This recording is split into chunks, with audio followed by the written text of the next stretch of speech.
Assalamualaikum warahmatullahi wabarakatuh. Di sini kami dari kelompok 5 akan mempresentasikan tentang bagaimana cara mengolah data dari bagian refleksi seismik. Jadi pada tutorial kali ini, sebelumnya perkenalkan anggota kelompok kami. Yang pertama ada saya sendiri, Ribi Rentana, kemudian ada Selvina Nuraini, yang ketiga ada Rizky Azairoji. Jadi pada tutorial kali ini akan dijelaskan proses pengolahan data seismik refleksi yang menggunakan metode tomografi dengan bantuan software Zone ST2D. Jadi data yang digunakan berupa data seismik refleksi dengan pola akuisisi common shot yang terdiri dari 6 file data berformat .dat. Jadi ini softwarenya.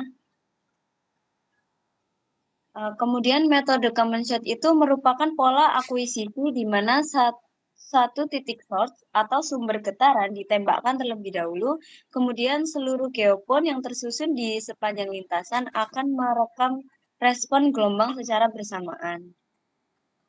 Jadi di dalam satu kali penembakan, gelombang seismik merambat dari source menuju seluruh receiver sehingga menghasilkan satu kumpulan data rekaman yang disebut shot getter. Setelah satu shot selesai direkam, maka posisi shot dipindahkan ke titik lainnya, misalnya dari sisi kiri, tengah, hingga kanan lintasan. Kemudian dilakukan penembakan kembali. Pada penelitian ini digunakan 6 data seismik refleksi, di mana setiap file .dat mempresentasikan posisi shot yang berbeda. Penggunaan beberapa posisi shot bertujuan agar lintasan rambat gelombang atau ripet dapat menyebar lebih luas dan saling berpotongan di bawah permukaan. Nah, perpotongan ripet ini sangat penting karena membantu proses penentuan distribusi kecepatan bawah permukaan menjadi lebih akurat. Jadi semakin banyak ripet yang saling memotong, maka informasi di bawah permukaan yang diperoleh akan semakin detail, sehingga hasil inversi tomografinya akan menjadi lebih stabil dan representatif. Untuk seluruh data refraksi tersebut, kemudian diolah menggunakan software Zone ST2D. Pada tahap pengolahan dilakukan beberapa proses. Yang pertama mulai dari memasukkan data, set geometri, first arrival picking, analisis hydrograph, hingga inversi tomografi. Kemudian data waktu tiba gelombang dari ke-6 shot nantinya digunakan untuk membangun model distribusi kecepatan bawah permukaan dalam bentuk penampang 2 dimensi. Melalui tutorial ini diharapkan dapat dipahami alur pengolahan data seismik refleksi, memulai data dari mentah hingga menghasilkan model bawah permukaan 2 dimensi yang dapat digunakan untuk interpretasi kondisi geologi bawah permukaan. Selanjutnya kita masuk ke softwarenya dulu, kemudian masuk ke set geometrinya.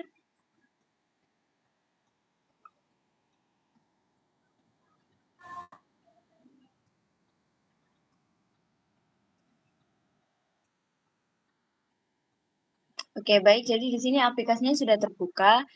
Setelah software Zone ST2D-nya dibuka, langkah pertama yang dilakukan yaitu memasukkan seluruh data seismik refleksi ke dalam softwarenya.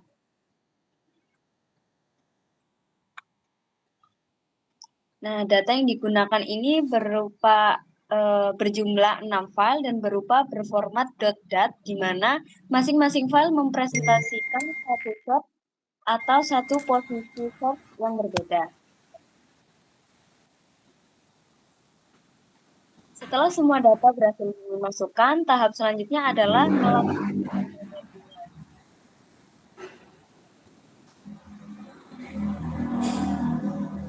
ini kita menentukan posisi receiver serta posisi source atau shot pada lintasan pengukuran.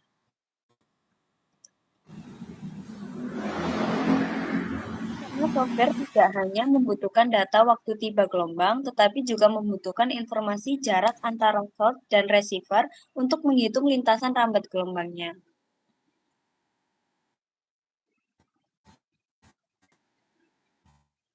Untuk data yang digunakan, posisi geo pun berbeda pada lintasan sekitar 100 hingga 146 meter dengan interval tertentu. Nah, posisi geopen ini dimasukkan pada bagian Rx sebagai posisi receiver. Kemudian setiap file data seperti 1000.dat, 1001.dat, dan seterusnya dianggap sebagai shot yang berbeda sehingga masing-masing data harus diberikan posisi source yang berbeda pula. Jadi di sini kita menggunakan yang data pertama di data 1000.dat itu kita menggunakan SX-nya itu 95, kemudian di 1002 itu XX-nya 100 dan seterusnya.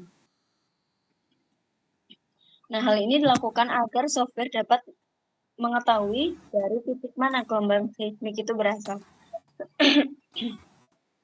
Nah, sebagai contoh, posisi shot dapat ditempatkan pada titik 100 meter, 110 meter, 120 meter, dan seterusnya.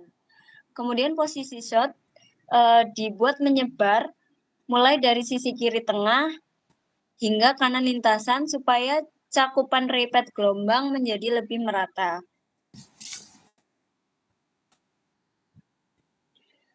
Dengan repeat yang saling menyebar dan berpotongan, distribusi informasi bawah permukaan akan menjadi lebih baik sehingga hasil inversi tomografi menjadi lebih stabil dan detail.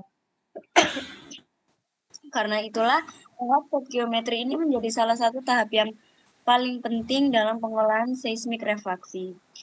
Nah, jika geometri yang dimasukkan ini kurang tepat, maka travel time curve-nya, repeat, bahkan hasil metode inversi tomografi nantinya juga dapat menjadi kurang akurat. Kemudian memasuki first making mode yang akan dijelaskan oleh rekan saya.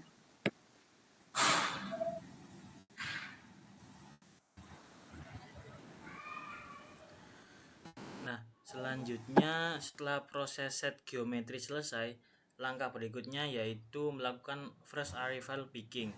Nah, di tahap ini kita menentukan waktu datang pertama gelombang pada setiap trace rekaman. Nah, gelombang yang diambil itu adalah gelombang pertama yang sampai ke geopon atau disebut dengan first arrival. Nah, karena gelombang ini merupakan gelombang tercepat dan nantinya dipakai untuk proses inversi tomografi. Nah, cara pickingnya dilakukan dengan melihat bagian awal sinyal yang mulai keluar melalui noise dan mulai terlihat perubahan amplitudo. Jadi titik pertama munculnya gelombang itu kita tandai sebagai waktu tiba gelombang pertama. Nah, di tahap ini kita cukup harus teliti karena kalau pickingnya kurang tepat, nanti hasil model inverasinya juga bisa kurang bagus. Nah, setelah semua data selesai di picking, hasil waktu tibanya bisa dilihat pada menu hot graph. Nah, ini masih membiking datanya satu persatu.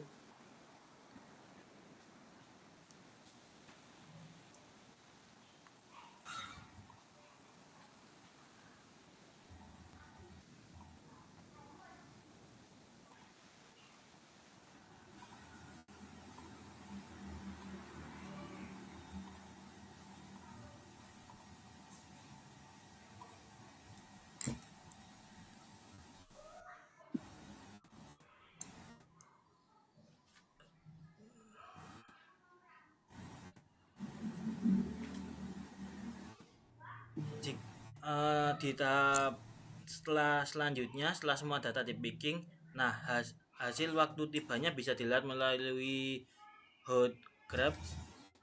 Nah, grafik hot graph ini digunakan untuk melihat hubungan antara jarak source ya dan receiver terhadap waktu datang gelombang pertama. Nah, Untuk sumbu X atau horizontal menunjukkan jarak pengukuran atau offset dalam meter, sedangkan sumbu Y menunjukkan waktu tiba gelombang dalam milisekund atau ms. Nah, grafik ini biasanya terlihat beberapa kurva saling berpotongan atau silang. Itu normal. Nah, karena gelombang merambat melewati lapisan bawah permukaan yang kecepatannya berbeda-beda. Jadi, ada gelombang yang meskipun jaraknya lebih jauh, tapi bisa lebih cepat karena melewati material dengan kecepatan rambat lebih tinggi. Nah, makanya itu kurva bisa terlihat saling potong. Nah, garis warna hitam itu berbeda menunjukkan masing-masing shot point, misalnya shot 1000, shot 1, shot 1001 dan seterusnya. Nah, sedangkan titik-titik kecil di sepanjang garis merupakan first arrival picking dari setiap geopon. Kalau dilihat secara umum, semakin jauh posisi receiver atau score, biasanya waktu tibanya juga semakin besar karena gelombang butuh waktu lebih lama untuk merambat. Nah, selain itu, bentuk kurva juga bisa memberikan gambaran kondisi bawah permukaan. Kalau kurvanya lebih landai, berarti kecepatan gelombangnya lebih tinggi, sedangkan kalau lebih curam berarti kecepatannya lebih rendah. Nah, jadi grafik hidropad ini kita sudah bisa mulai melihat adanya variasi lapisan bawah permukaan. Nah, di bagian ini juga digunakan opsi X sama dengan SX plus RX per 2. Nah, artinya data diplot berdasarkan titik tengah antara skor dan receiver. Nah, tujuannya itu supaya tampilan data lebih simetris dan lebih gampang dibaca setelah saat interpretasi. Nah, selain itu juga fitur reciprocity point yang dipakai untuk mengecek kecocokan antara forward shot dan receiver shot. Kalau pola antara shot masih terlihat menyambung dan konsisten, berarti hasil pickingnya dilakukan sudah cukup bagus dan data siap dipakai untuk proses inversi tomografi selanjutnya. Nah, untuk selanjutnya akan dijelaskan oleh Vina.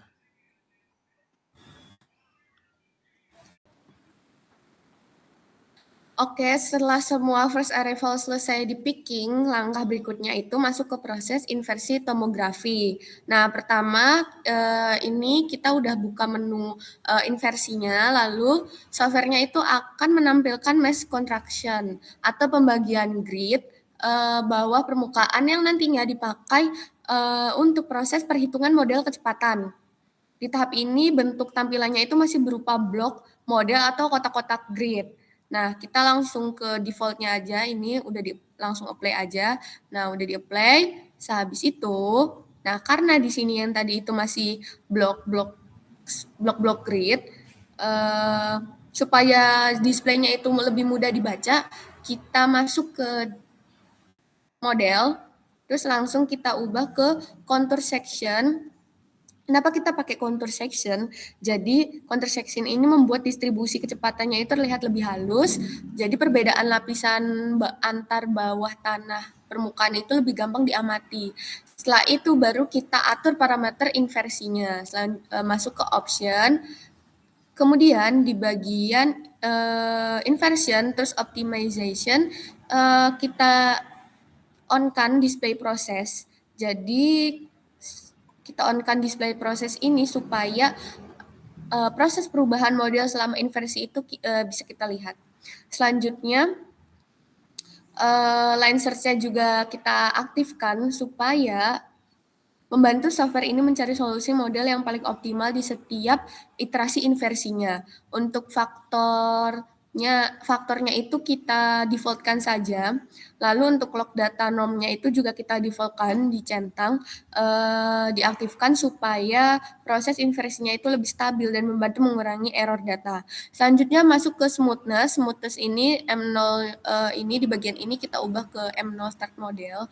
Selanjutnya di bagian type kita gunakan type L2. Kenapa pakai L2? Karena hasil modelnya ini cenderung lebih stabil dan masih bisa menunjukkan variasi kecepatan bawah permukaan dengan cukup baik.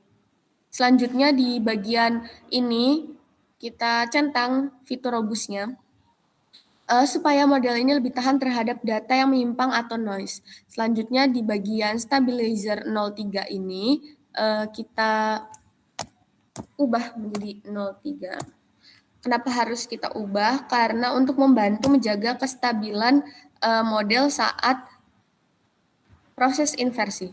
Selanjutnya kita cek lagi. Sudah, oke. Selanjutnya kita masuk ke ini, ke adaptif ini. Kita centang juga adaptifnya agar proses smoothingnya itu bisa menyesuaikan kondisi model selama iterasi berlangsung. Ini kita make sure lagi, udah. Terus kita centang juga invert anisotropinya. Selanjutnya kita masuk ke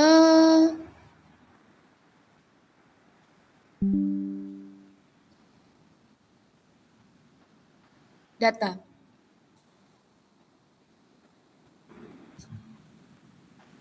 Jadi selama inversi ini berlangsung, kita juga bisa mencentang bagian trypad-nya agar agar kita bisa melihat jalur rambat gelombang dari source menuju receiver di dalam model bawah permukaan. Dari sini juga kita bisa melihat bagaimana sih bagian mana sih yang benar-benar terlewati gelombang dan bagian mana yang datanya itu kurang tercover. Nah, supaya interpretasinya itu lebih bagus, kita cutting bagian yang tidak tercover tadi. Jadi kita make sure untuk di bagian ini saja yang diinversi. Selanjutnya, setelah itu masuk ke bagian ekstrak, kita bisa menampilkan index display receiver ini. Nah, ini ketika dihidupkan udah jadi seperti ini. Jadi ada nomor pada lintasannya sehingga mempermudah pembacaan data dari interpretasi hasil yang nantinya akan dijalankan. Nah, setelah itu kita bisa merunning inversinya, kita run.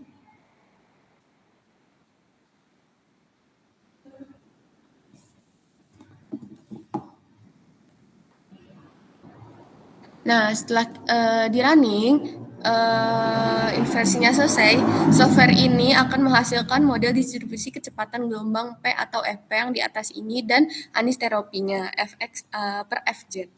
Nah, jadi gambar ini itu menunjukkan perkembangan proses inversi selama software melakukan perhitungan tomografi. Nah, di grafik bagian atas terlihat perubahan error pada setiap iterasi inversinya.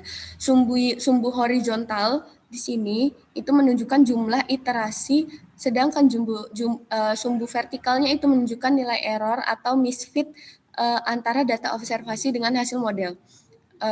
Garis merah putus-putus menunjukkan total error data. Semakin grafiknya turun, bisa kita lihat ini sudah turun, berarti itu hasil model inversinya itu semakin cocok dengan data lapangan. Sedangkan garis merah penuh yang tengah ini menunjukkan smoothness atau tingkat penghalusan model agar hasil inversinya itu tidak terlalu kasar atau noisy. Kalau garis putus-putus biru ini menunjukkan perubahan model pada setiap iterasi. Dari grafik ini kita bisa melihat seberapa besar model masih berubah selama proses inversi berlangsung. Nah, pada iterasi awal terlihat errornya ini cukup turun signifikan. Artinya software ini berhasil memperbaiki model bawah permukaan agar semakin sesuai dengan data travel time hasil pickingnya.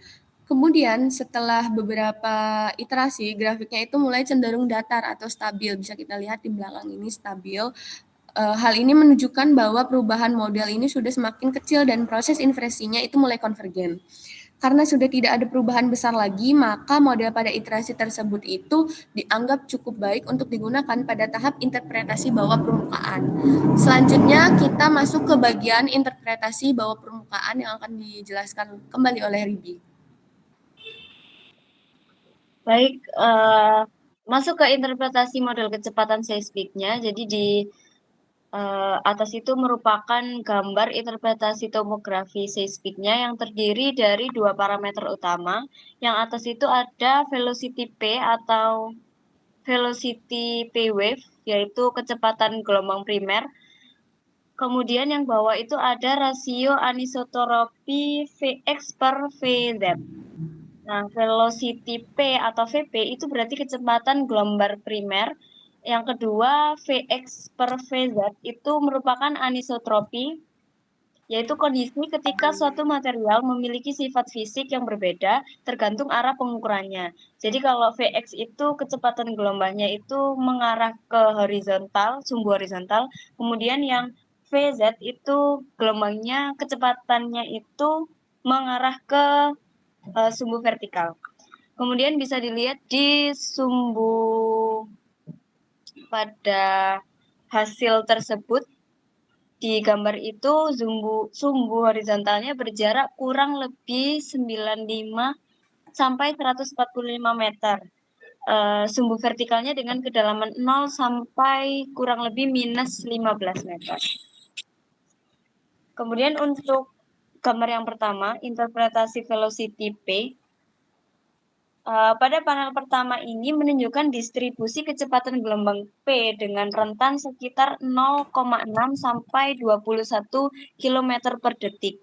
Dilihat dari indeks warna sebelah kanan sampingnya gambar. Jadi warna biru itu menunjukkan kecepatan rendah yang menandakan materialnya itu relatif lunak, lapuk, atau kemungkinan di daerah tersebut merupakan daerah yang jenuh air. Kemudian di zona ini dominan pada bagian kiri atas lintasan. Zona biru dominan di bagian kiri atas lintasan. Semakin ke bawah, ke daerah kanan, ke arah kanan, itu warnanya berubah menjadi hijau hingga merah muda. Di sini menunjukkan material semakin padat dan kompak. Hal ini mengidentifikasikan adanya lapisan yang keras atau mendekati batuan dasar. Jadi untuk warna biru itu berada di bagian atas yang berarti bisa dikatakan sebagai lapisan permukaan. Nah, lapisan atas ini mempunyai Vp yang relatif rendah, yaitu 0,6 sampai 1 km per second. Biasanya seperti mineral yang dominan relatif tidak kompak, contohnya yang sudah saya sebutkan tadi, ada pasir, lempung, atau material lapukan. Kemudian di warna kuning hijau yang bisa dikatakan sebagai Vp sedang ini berada di bagian tengah, yang berarti bisa dikatakan sebagai lapisan yang ditandai dengan kondisi sedimen yang mulai padat. Bisa dilihat di lapisan tengah itu Vp sedangnya berada di kisaran angka 1 sampai 1,5 km per second. Kemudian yang terakhir, di indeks warna merah sampai pink itu menunjukkan bahwa Vp-nya itu tinggi, berada di bagian bawah lapisan yang relatif lebih padat dan kompak. Jadi lapisan Vp ini, lapisan bawah ini dengan indeks warna merah sampai pink ini menunjukkan Vp yang lumayan tinggi, relatif tinggi, yaitu 1,7 sampai 2,1 km per second-nya. Biasanya berupa material keras seperti batuan dasar atau bedrock atau batuan sangat kompak lainnya. Kemudian masuk ke gambar yang kedua, di sini ada interpretasi Vx per Vz. Jadi anisotropi itu merupakan kondisi di mana sifat fisik material seperti kecepatan gelombang seismik berbeda tergantung arah rambatnya. Jadi panel kedua ini menunjukkan rasio anisotropi Vx terhadap Vz. Jadi nilai mendekati 1 minimum menunjukkan medium isotropik atau homogen. Sedangkan anomali merah menunjukkan perambatan horizontal lebih cepat. Namun di percobaan kali ini tidak menunjukkan adanya anomali merah. Jadi tidak perlu dihiraukan untuk hasil dari anomali merah tersebut.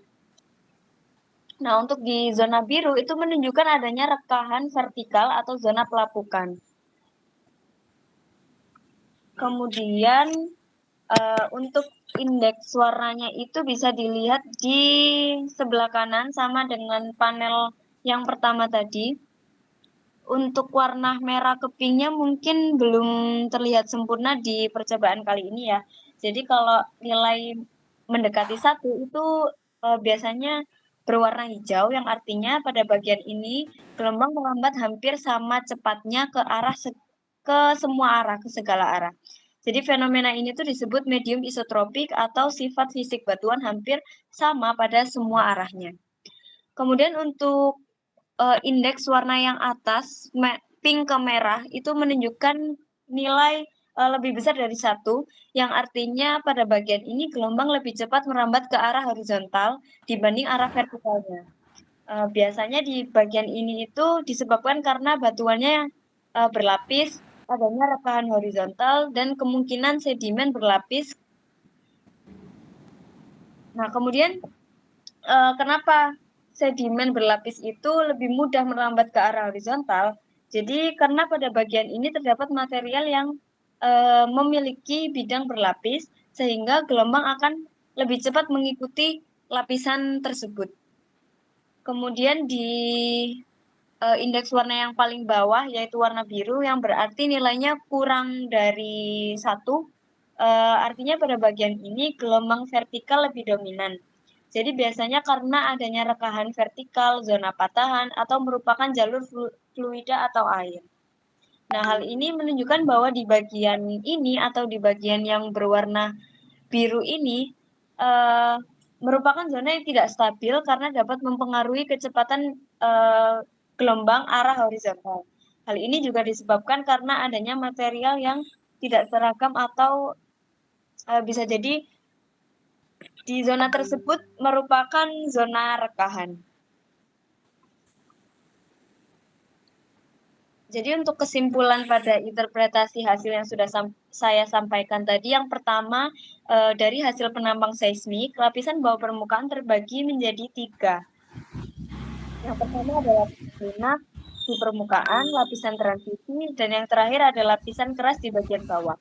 Kemudian yang kedua, nilai kecepatan gelombang P atau Vp menunjukkan peningkatan seiring kedalamannya. Material lepas, batuan yang lebih dampak. Selanjutnya yang ketiga, indeks warna pada ketiga penampang ini menunjukkan perbedaan nilai rendah tingginya kecepatan gelombang P yang di panel gambar pertama tadi. Kemudian untuk perubahan warna dari biru ke merah sampai pink itu menunjukkan peningkatan kekompakan material dalam kedalaman. Nah, lanjut di panel kedua, ini menunjukkan rasio anisotropi Vx terhadap Vz-nya. Jadi anisotropi adalah kondisi di mana sifat fisik material seperti kecepatan gelombang seismik berbeda tergantung arah rambatnya. Jadi pada Vx per Vz ini, warna merah menunjukkan adanya anisotropi tinggi yang dapat mengidentifikasi zona rekahan atau ketidakseragaman struktur bawah permukaan. Nah, karena di panel kedua ini warna merah atau pinknya tidak terlihat, maka untuk melihat ada atau tidaknya anomali itu bisa dilihat dari indeks warna sebelah kanan. Jika di indeks warna sebelah kanan itu ada warna merah sampai pink, itu berarti anomali yang bisa dikatakan anisotropinya tinggi yang mengidentifikasi zona rekahan atau adanya di zona tersebut itu tidak keseragaman struktur bawah permukaannya.